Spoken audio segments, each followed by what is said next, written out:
দেখা যাক মান্দারিয়ার মামুন এবং লালমতির সেই ইকবাল। লালমতির ইকবাল এবং মান্দারিয়ার মামুন ৬ নম্বর গণার পট্টি আমরা দেখতে পাচ্ছি। আজকের সেই ১৯ নং ওয়ার্ড নোয়াপাড়া, আজকে নোয়াপাড়া স্টেডিয়াম থেকে।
ইনশাল্লাহ সবাই মিলে বন্ধু হয়ে যান।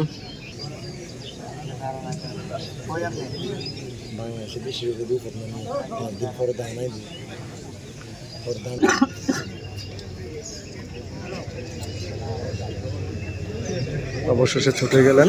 তো সম্ভবত দুজন প্লেয়ার সমান মামুন মান্দারিয়ার এবং ইকবাল সেই লালমতির সমান গেলেন ৬ নম্বর গণার মূর্তি।